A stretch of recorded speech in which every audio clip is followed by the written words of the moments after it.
a partir de agora em contato com a doutora em Química e pós-doutoranda do Departamento de Química da Universidade Federal de São Carlos, a Laís Roncalho de Lima.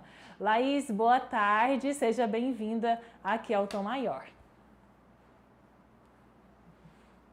Jéssica, boa tarde, Lívia, boa tarde, Paloma. Agradeço pelo espaço, pelo contato de vocês. Quem também participa deste bate-papo conosco é a nossa parceira aqui do Sistema Sagres de Comunicação, a Lívia Bailão. Lívia, boa tarde, tudo bem? Boa tarde, Jéssica, tudo ótimo. Um grande abraço para você e a Paloma aí no estúdio, para toda a equipe do programa Tom Maior e do Sistema Sagres. Agradecer a Laís por estar aqui conosco, né, para esse bate-papo aí intrigante. E quero desejar uma feliz semana para os nossos ouvintes, telespectadores e internautas.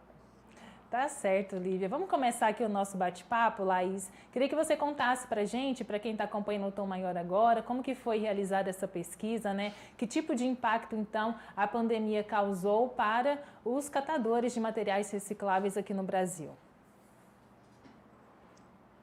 Bom, boa tarde novamente a todos os ouvintes e telespectadores. Como você apresentou, Jéssica, muito bem, o nosso trabalho ele foi realizado, né, pelo Centro de Desenvolvimento de Materiais Funcionais da Universidade Federal de São Carlos. O início desse trabalho, a gente viemos trabalhando de um projeto onde nós analisamos o impacto de bioplásticos na cadeia, né, de embalagens do Estado de São Paulo. É um projeto financiado pela FAPESP, aqui do Estado de São Paulo. E nós sentimos a falta de dados estruturados no sentido de políticas públicas e da questão da reciclagem, principalmente quando, né, nós começamos com esse cenário de pandemia de Covid-19. Então, nós sentimos a falta desses dados e aí, obviamente, o impacto da pandemia se estende diretamente aos coletores, né, aos catadores de resíduos recicláveis que trabalham diretamente, né, com triagem, coleta e separação desses materiais. Então, na verdade, a nossa motivação foi justamente que o Brasil já vem com problemas de gestão de resíduos, principalmente dos resíduos plásticos, e aí a gente sentiu falta realmente de políticas relacionadas e de esclarecimento, principalmente para esses trabalhadores. Que no Brasil nós sabemos que a reciclagem, né, ela se inicia inicialmente, ela tem o início predominantemente por esses trabalhadores e falta muita visibilidade desses profissionais no nosso país. Então a nossa motivação foi justamente essa, pois a gente sabe que a maioria dos catadores ainda não trabalham diretamente com cooperativas. Nós temos muitos trabalhadores autônomos ainda e que têm ainda uma visibilidade menor, né, ainda do que o pessoal que vem se fortalecendo através das cooperativas. Então, nossa motivação foi justamente trabalhar a discussão e principalmente colocar como reflexão nesse trabalho para que a gente tenha realmente divulgação e exposição para a sociedade da importância da reciclagem e principalmente desses trabalhadores na cadeia. Então, o impacto que a gente observou nesse trabalho foi que é engraçado, que é bem diferente. Algumas cooperativas, nós viemos trabalhando diretamente com eles e nós percebemos que eles têm apoio da gestão municipal. Então, essas cooperativas, depois até, né, do período de 2020, elas tiveram até um impacto positivo pela venda dos materiais reciclados, pela falta de escassez de matéria-prima virgem de plásticos, melhorou para eles, né, essas vendas. No entanto, outras tantas cooperativas permaneceram por tempos, né, tanto 2020 e 2021 fechadas nesse período e tiveram um impacto totalmente negativo, não tiveram auxílio, elas vêm ainda enfrentando esse problema. Nós não temos dados ainda formais sobre o impacto real que a pandemia vem causando, e aí o nosso grupo realmente vem trabalhando isso. Esse artigo foi um primeiro trabalho que a gente fez, né, para analisar, para trazer ao centro e à discussão essa reflexão, mas a gente vem trabalhando alguns estudos de caso para realmente mostrar essa diferença entre impactos de cooperativas, principalmente de regiões no nosso país, que tiveram até um impacto positivo pela venda dos materiais, mas outras que, pela falta de visibilidade, de apoio financeiro e de outros tantos apoios políticos, né, de gestão, esse pessoal vem sofrendo bastante, não somente agora na pandemia, né? A gente sabe da luta dos catadores e das cooperativas de anos no nosso país, desde da Política Nacional de Resíduos Sólidos, que é de 2010. Então, a gente tem, né, a passos de formiga trabalhando nesse caminho ambiental e também social no nosso país, que é a fragilidade desse grupo de trabalhadores, e principalmente agora com a pandemia, que é uma crise sanitária, onde eles trabalham manualmente com esses resíduos, é que eu acho que a gente precisa realmente dar uma maior visibilidade, não só dos anos anteriores, mas principalmente agora, nesse período que a gente vem enfrentando de crise sanitária. Então, é isso que a gente discute, tenta discutir nesse trabalho. Jéssica, eu posso perguntar aqui para a Laís? Fica à vontade, Lívia. Laís, do que você falou, pelo que a gente pode perceber, a gestão de resíduos sólidos é um processo, é algo complexo, é uma cadeia, né, entrelaçada de atos e fases, né? Os catadores são uma parte desse movimento todo, como funciona? E aí, com um reflexo na questão socioeconômica, como é que está entrelaçada essa questão? Lívia, é bem importante essa questão, porque esse trabalho que nós viemos realizando, esse grupo, não só do Brasil, nós temos países como Polônia, o Canadá e a Inglaterra envolvido também, são diferentes realidades, mas a gente percebe que há uma longa cadeia, né, nessa questão das embalagens, dos suprimentos, desses bioplásticos e plásticos, né? Nós temos tanto os órgãos competentes, institucionais, públicos, as empresas privadas, as empresas de embalagens, os sindicatos, os consumidores, a sociedade como um todo, mas nós temos principalmente esse pessoal que trabalha com, né, o início do mercado de reciclagem, que são os catadores de resíduos sólidos.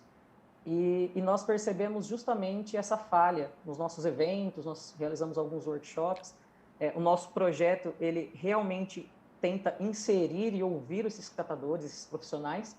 No entanto, a gente percebe que as empresas, que outros, né, órgãos públicos e mesmo a sociedade, a gente sente falta realmente desse pessoal ser inserido tanto na conversa sobre a transição, né, dessa mudança que a gente vem analisando e trabalhando de embalagens plásticas para bioplásticos, essa mudança da economia circular. E a gente sente falta justamente de ouvir esses trabalhadores, esses profissionais. Então, eu acho que é importante da gente destacar que eles são atores fundamentais dessa cadeia. Eles são os principais atores dessa cadeia e eles não são ouvidos, eles não são inseridos. Então, esse nosso primeiro trabalho tenta realmente trazer todo o histórico de problema de gestão do nosso país, mas justamente colocar em evidência o impacto que a gente passa para esses atores.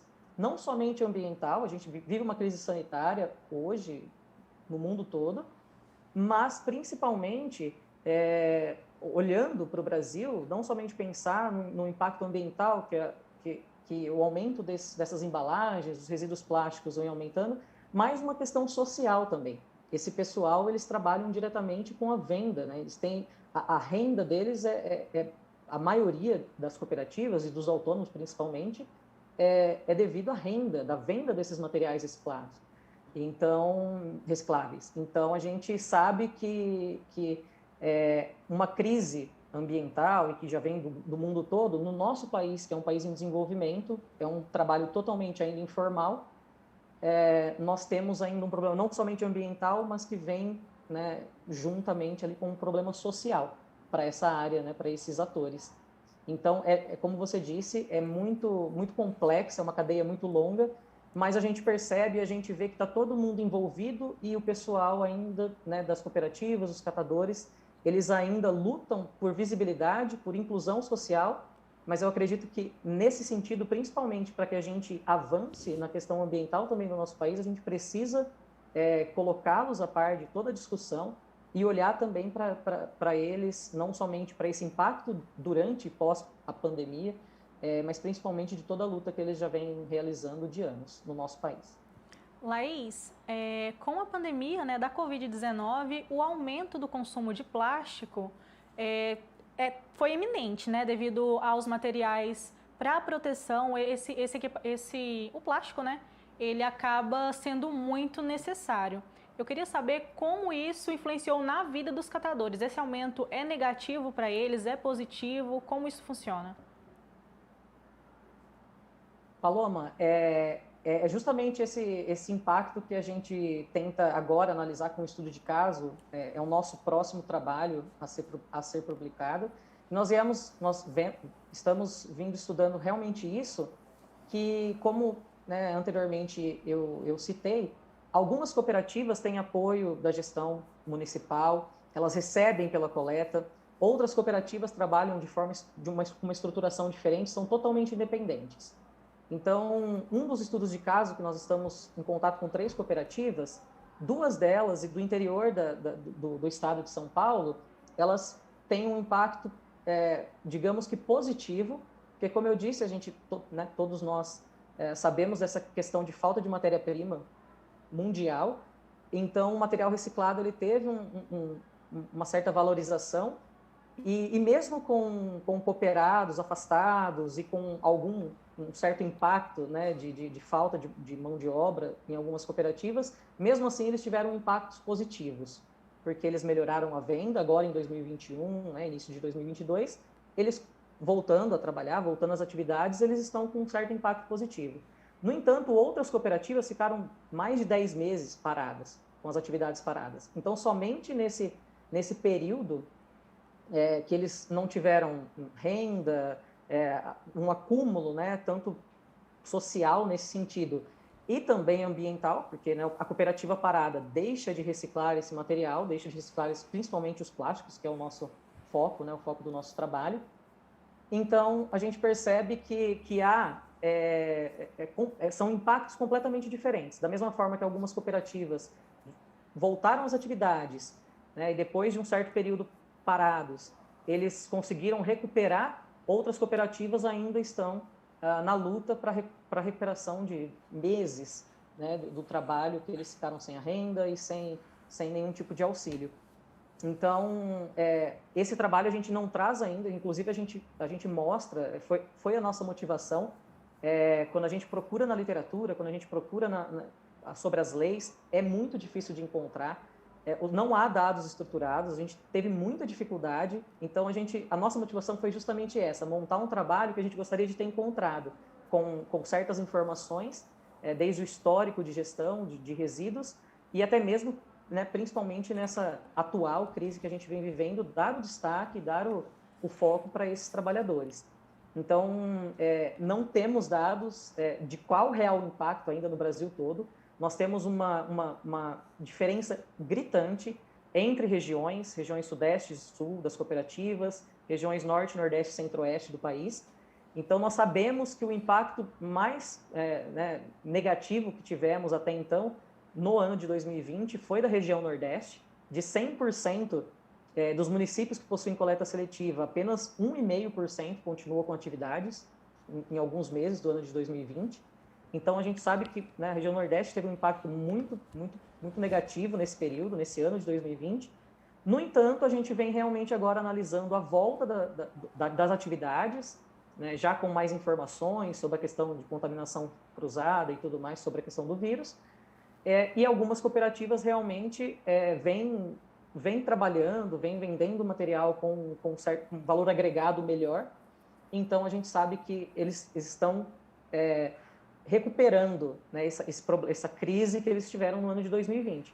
No entanto, outras a gente está vendo que ainda eles estão com certas dificuldades, com poucos cooperados. Nós temos cooperativas que nós trabalhamos viemos trabalhando nesse período, que tiram moradores de rua para trabalhar. Uma cooperativa lá da cidade de São Paulo, eles dão um apoio para moradores de rua e colocam esse pessoal no mercado, né, na mão de obra no mercado de volta.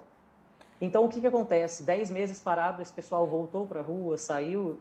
Então, nós temos assim, impactos completamente discrepantes, o que é acaba para a gente sendo acaba sendo impactante para nós mesmos no estudo, e que nós gostaríamos, né, de trazer para a sociedade, para todos os telespectadores, para todos os ouvintes, essa importância de olhar para isso, de refletir sobre isso e de também ver a nossa participação, a nossa responsabilidade nessa cadeia. Afinal, nós somos atores importantíssimos também como consumidores nessa cadeia, né, das embalagens, cadeia de suprimentos de todo o nosso país. Laís, pegando o gancho dessa sua resposta sobre a importância, né, de nós mesmos dentro dessa cadeia produtiva da reciclagem, nós sabemos também que para equacionar, né, essa destinação adequada dos resíduos sólidos, é necessário também realizar a inclusão social dos catadores de materiais recicláveis. Eu queria perguntar para você como que deve ser feita, né, essa organização da cadeia produtiva de reciclagem. Jéssica, esse é o grande desafio, eu acredito, de todo, e que a gente traz evidente no nosso estudo, que se a gente não incluir esses atores em toda a discussão, em toda essa transição que nós estamos vivendo, dificilmente nós vamos avançar. Ou iremos, claro, mas o tempo desse avanço vai ser muito maior. Eu acho que é um desafio muito grande, né? Como a gente sabe, é um trabalho ainda muito informal. O Brasil é um país em desenvolvimento, depende totalmente desses profissionais, e sem políticas públicas, sem uma intervenção política, né, efetiva, sem leis claras para a sociedade, porque quando a gente vai buscar uma lei para escrever um trabalho, nós que estamos na área, nós que estamos estudando, a gente fica completamente confuso. O que essa lei está dizendo? Como é que essa lei é cobrada do consumidor? Nós viemos realizando entrevistas com consumidores também para esse nosso trabalho, que é o trabalho do Symbio Brasil. Nós temos algumas redes sociais, caso o pessoal queira procurar por aí, no Instagram, no Facebook.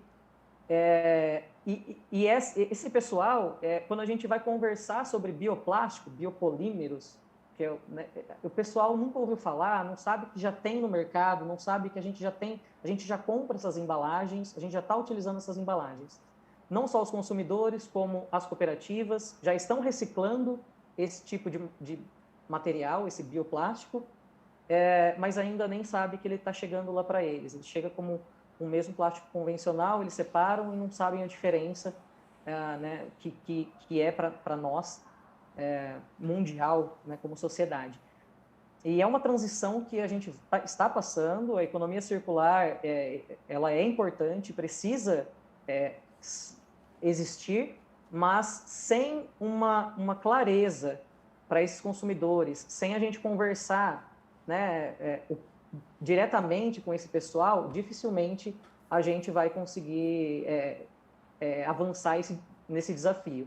Então, a gente precisa de política pública, a gente precisa de conscientização da sociedade, talvez, né, uma questão de maior responsabilidade, polêmico, mas talvez alguma taxa, algo sobre a coleta seletiva, né, que muitos municípios... A gente ainda tem poucos municípios com coleta seletiva no Brasil, frente ao total, 22% apenas ainda, mas desses 22%, muita gente ainda não realiza a triagem correta dos materiais dentro de casa. Então, se não houver, né, uma responsabilidade compartilhada, né, e juntar todo mundo, e com política pública, com, né, os órgãos competentes, as empresas se responsabilizarem pela logística reversa das suas embalagens, dificilmente a gente vai conseguir mudar esse cenário. Então, acho que é basicamente isso, incentivo fiscal para esse pessoal que está começando com essas empresas de bioembalagens, e principalmente essa comunicação, né, com o consumidor. Laís, muito obrigada pela sua participação, pelos esclarecimentos. O espaço aqui do Tom Maior segue aberto aí para as próximas etapas dessa pesquisa, que com certeza é muito importante, e o espaço aqui está aberto. Muito obrigada pela sua participação.